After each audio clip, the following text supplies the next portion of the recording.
ये आकाशवाणी है। कार्यक्रम सुर्खियों में प्रस्तुत है कोरोना वायरस संक्रमण पर स्वास्थ्य विशेषज्ञ डॉक्टर संजय पांडे से आकाशवाणी संवाददाता आनंद श्रीवास्तव की बातचीत। डॉक्टर संजय, चीन के वुहान से इस वायरस की शुरुआत हुई और अब चीन से एक खबर ये आ रही है कि चीन एक ऐसी वैक्सीन तैयार कर रहा है जो नेजल स्प्रे के फॉर्म में होगी। क्या कुछ बताएंगे आप इसके बारे में? देखिए, अभी कई सारे वैक्सीन पे काम चल रहा है और वैक्सीन का जो सबसे कॉमन तरीका होता है वो इंजेक्टेबल तरीका होता है। लेकिन अभी जैसा कि आप बता रहे हैं कि एक चीन में स्टडी चल रही है जिसमें स्प्रे वैक्सीन है और एक यूनिवर्सिटी है वहाँ जियामिन यूनिवर्सिटी और हांगकांग यूनिवर्सिटी ने मिल के बनाया है। लेकिन अभी ये काफी शुरुआती दौर में इसके परीक्षण है और फर्स्ट फेज ट्रायल अभी चालू हुआ है।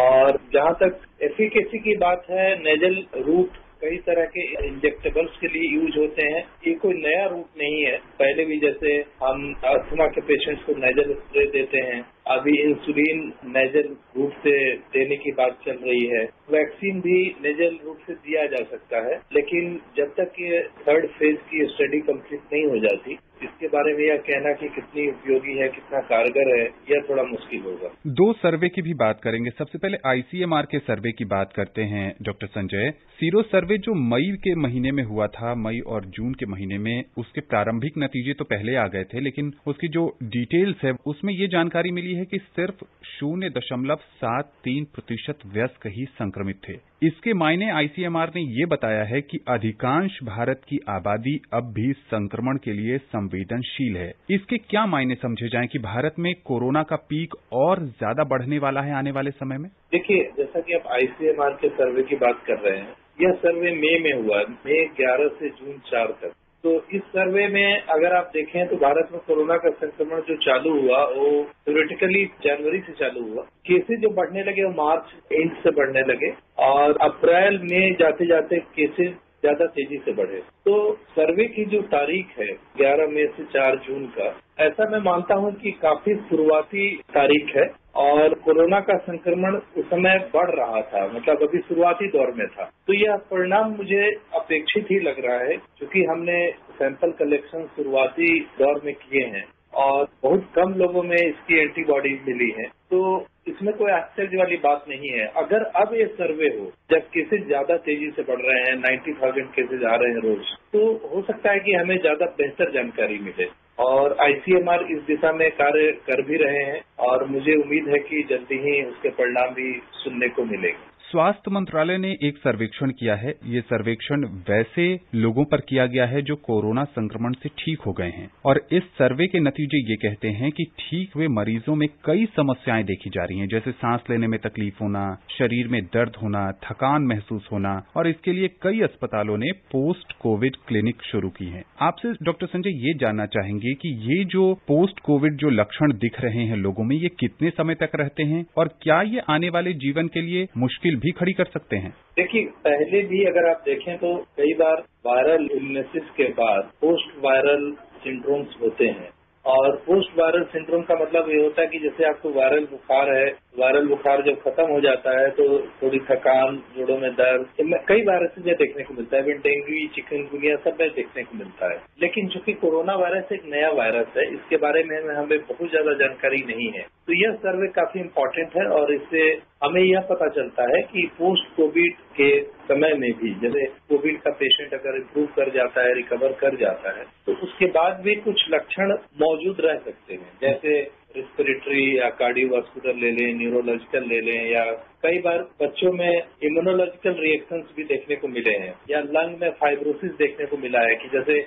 लंग रिकवर तो कर गया लेकिन जो लंग की पैरेन्काइमा थी वो सिकुड़ गई, तो उसकी वजह से पेशेंट को सांस लेने में दिक्कत या छाती में दर्द। तो इस सर्वे का मायने यह है, कोरोना का पेशेंट ठीक होने के बाद भी हमें उस पर ध्यान देना है और इसी को मद्देनजर रखते हुए कई अस्पतालों ने पोस्ट कोविड केयर क्लिनिक की शुरुआत की है, जैसा कि एम्स में शुरुआत हुई है, लोकनायक हॉस्पिटल में शुरुआत हुई है और मुझे लगता है कुछ प्राइवेट हॉस्पिटल्स ने भी ये चालू किया है। तो पोस्ट कोविड क्लिनिक शुरू करने के पहले हमारा यही उद्देश्य है कि जो पेशेंट कोविड से रिकवर हो गए हैं लेकिन पूरी तरह रिकवर नहीं हुए, उनमें कुछ सिम्टम है, तो वहां जाकर अपनी समस्या के बारे में बताएं और एक्सपर्ट्स उनको गाइड करेंगे कि उनको किस तरह के इलाज की जरूरत है। इसमें कोई पैनिक क्रिएट करने वाली बात नहीं है और ये सबको नहीं होता। ऐसा नहीं कि जिसको भी कोविड है उसको पोस्ट कोविड कॉम्प्लिकेशन होगा। इसकी संख्या है लेकिन ऐसी कोई अलार्मिंग फिगर नहीं है।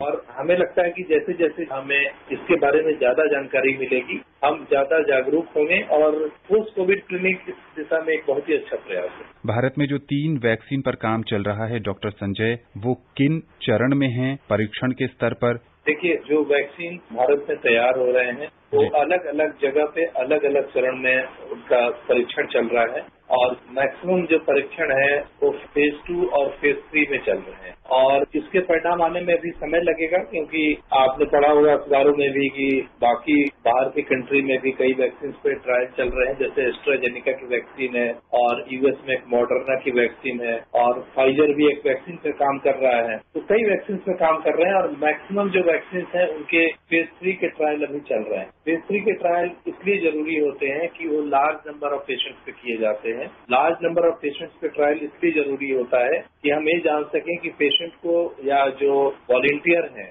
उनमें जो एंटीबॉडी बन रही है वो एंटीबॉडी कितनी देर के लिए बन रही है और वैक्सीन से कोई साइड इफेक्ट तो क्रिएट नहीं हो रहा है। तो इसलिए फेज 3 का ट्रायल सबसे इम्पोर्टेंट ट्रायल माना जाता है, क्योंकि वहाँ नंबर ऑफ जो आपके वॉलंटियर्स होते हैं वो ज्यादा होते हैं और जितना ज्यादा वॉलंटियर्स होंगे रिजल्ट उतना ही ज्यादा ऑथेंटिक माना जाता है। डॉक्टर संजय, क्या सरकारी अस्पतालों में कोरोना जांच मुफ्त है? अगर प्राइवेट में करवाना पड़े तो वहाँ क्या कोरोना टेस्ट का शुल्क है? सरकारी अस्पतालों में कोरोना की जांच बिल्कुल मुफ्त है और जहां तक प्राइवेट की बात है, अगर आप मार्च अप्रैल का महीना लें, उस समय कोरोना की जांच जब प्राइवेट लैब में चालू हुआ था तो उस समय करीब 4,500 या 4,400 रुपये इसका शुल्क था। लेकिन धीरे धीरे उसमें कमी आई है और जो अवेलेबिलिटी है या इसकी जो कॉस्ट है वो कम हो रही है। और अभी आपने देखा होगा कि दिल्ली में अब तो प्रिस्क्रिप्शन की भी जरूरत नहीं है। जिसे भी कोरोना के सिम्टम है वो जाकर प्राइवेट लैब में या गवर्नमेंट लैब में अपना टेस्ट करा सकता है।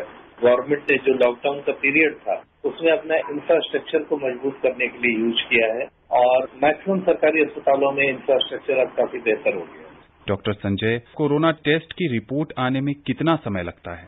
कोरोना की जो टेस्ट है 2 तरह की होती है, एक रैपिड एंटीजन टेस्ट होती है और एक पीसीआर टेस्ट होती है। तो रैपिड एंटीजन की रिपोर्ट तो फटाफट मिल जाती है, मिनट्स में मिल जाती है, लेकिन पीसीआर की रिपोर्ट में थोड़ा सा टाइम लगता है, उसको प्रोसेस करना होता है और उसमें जो टाइम है 2 से 4 घंटे का टाइम लगता है। कई बार रिपोर्टिंग टाइम थोड़ा ज्यादा हो सकता है। यह मान के चलें कि आपको पीसीआर की रिपोर्ट विदिन 24 आवर मिल जाएगी।